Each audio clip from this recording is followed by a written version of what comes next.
We live in a noisy world. Everyone is telling you what to do, what's cool, what isn't. You need to be rich, you need to be jacked, you need to be famous. The era of influence is here. Many of these influencers are your age, living their own distinct truths and cultivating mass amounts of people who are following behind them. But what is allowing these people to live such seemingly wonderful lives while we just have to sit there and watch? Well, like many of us, these figures are living the same lives we are. The same insecurities, the same scrutinies, the same feeling of emptiness that we all experience from time to time. Yet they all possess one crucial trait that we all possess deep inside of us, that so many of us aren't even aware that we're capable of, that drives them to becoming exactly who they want to be. The science in becoming the person you want to be is much simpler than you may think. These people are not more talented than you, smarter than you, or even luckier than you. No, all these people simply have one thing in common: the courage to be disliked. Japanese philosopher Ikuro Kishimi created this concept around the argument of what makes people unhappy. In the book, a young boy questions an older wise man. Why can't I be happy? Why can't I live a life that I'm proud of? The old man says, to be happy, you must let go of the need for others' approval, separating your tasks from theirs, focusing on contributing to the community that you are a part of, and living authentically in the present moment, accepting that you might be disliked as a byproduct of living by your own values. In simple words, you need to be okay with disapproval, with judgment, with people looking down on you, with people not taking you seriously. We live in a world of almost 8 billion people. Odds are you won't be able to make everyone in it happy. There are 2 types of people in the world that we live in. First, we have the spectators, people who watch other people's lives. They observe, take note, and find comfort in never trying in life. They cheer loudly when people fail, and go quiet when people succeed. Spectators are common. They fill the arenas. They live comfortable lives with not much risk or reward. They play it safe. They live their lives in a way that doesn't attract too much judgment. They live their lives in herd mentalities, usually appeasing others around them and not living for themselves, but for the sake of strength within groups. Then we have the second person, the gladiator, the one who's in the ring, the one who is trying their best. Maybe you're trying to be a boxer, maybe you want to be an artist, maybe you want to be a YouTuber. Whatever it is, you're trying and you're being observed by many. And your courage to step in the ring comes with judgment. It comes with people doubting you, people thinking you're weird because you don't fit in. The life of a gladiator is difficult. You're going to fail, you're going to embarrass yourself, your ups and downs are public a lot of the time, but in the long term, you will feel fulfilled. You tried your best. You stepped in the ring and you fought. Difficult short-term life, but a fruitful long-term life. The life of the spectators is much easier. You don't fail quite as much. The best thing you can do is just fail. Is to really just fall flat on your face. You steer clear of embarrassment at every chance you can. Your ups and downs are private. You tell the world you're doing great even though you haven't done anything great. Your short-term life will be great. It'll be fun. But your long-term life will feel very difficult. And as you get older, you will start to feel the same feeling you set to avoid in the first place. That regret and embarrassment will come full circle. Now, stepping in the ring is terrifying. To perform in front of a crowd, to fully commit to that dream of yours can make yourself nauseous just thinking about it. But this is how one of the biggest misconceptions in history came to be. The idea that people start here and not here. Almost every sensation you see online or on TV started 5 to 30 years prior. One day, they just decided to try.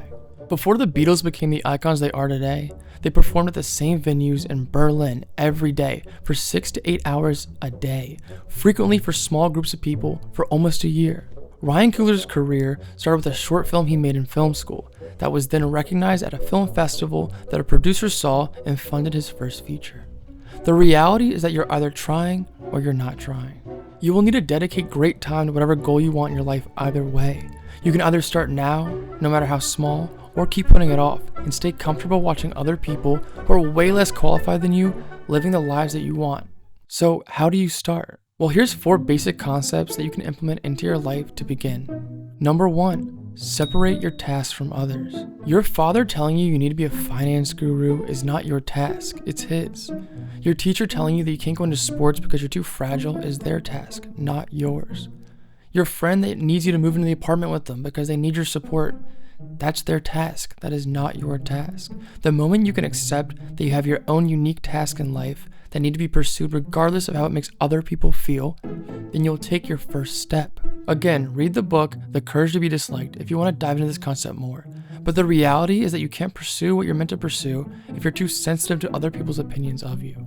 Remember, you have one life, and you owe it to yourself to live exactly how you feel fit. Number 2, accepting who you currently are. Most people delay their lives because they're waiting for someone to come save them. I'll start when I'm more confident. I'll post when I'm better looking. I'll try when I get over my fear of X, Y, and Z. Acceptance means saying, this is who I am right now, and that's enough to begin. Look at almost everyone you admire and rewind the tape. David Bowie spent years being awkward, rejected, and commercially ignored. He went through entire personas that didn't work before landing on Ziggy Stardust. He didn't wait to be accepted, he experimented publicly and let rejection shape him. Emma Chamberlain didn't start YouTube polished or confident. She started awkward, rambling, and kind of annoying. People didn't fall in love with her perfection. They fell in love with her honest presence. Her acceptance of her own awkwardness became the very thing that set her apart. Acceptance doesn't remove the fear, it doesn't remove your flaws. It just says that despite my flaws, I'm still capable of doing everything I'd like to achieve. Number 3, allow yourself to be bad at the beginning. You are not supposed to be good immediately. You're supposed to just be consistent. Michael Jordan was cut from his high school varsity team, not because he lacked potential, but because he hadn't grown into it yet.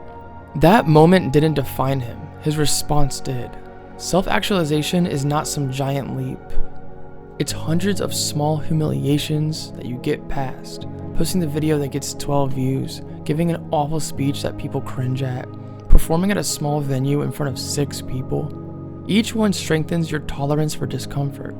A great way to get past the bad phase is just to keep yourself as the reference point.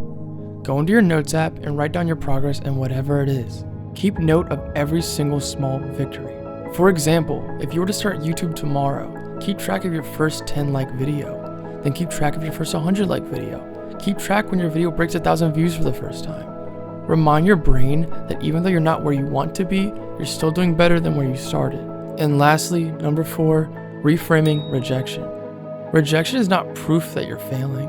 Rejection just means you're trying. We live in a world where everyone loves to talk about what they're doing before they even do it. I'm gonna do this. I'm gonna do that. I'm gonna write a book. Blah, blah, blah. Everyone is gonna do something, but the reality is that most people don't do jack shit. When people dismiss you, laugh at you, or question your choices, they're not responding to your future. They're responding to their own fear of stepping into the arena. And here's the hard truth. If no one dislikes what you're doing, you're probably not doing enough with your life to matter. If you can recall in a recent time where you felt embarrassed, then believe it or not, you are actually living your best life. You're putting yourself out there. This doesn't just apply to your career either. This can apply to your love life as well. Go get rejected. Remember, rejection is redirection. Consider this video a message from the universe that it's time to begin whatever journey you've been putting off. Or if you're already on some path in life that makes you have to put yourself out there, keep going. This year could be the year that everything changes. Thank you for watching, guys, and if you like psychology, self-help, or film, please shoot me a sub and a like, and until next time, guys, peace out.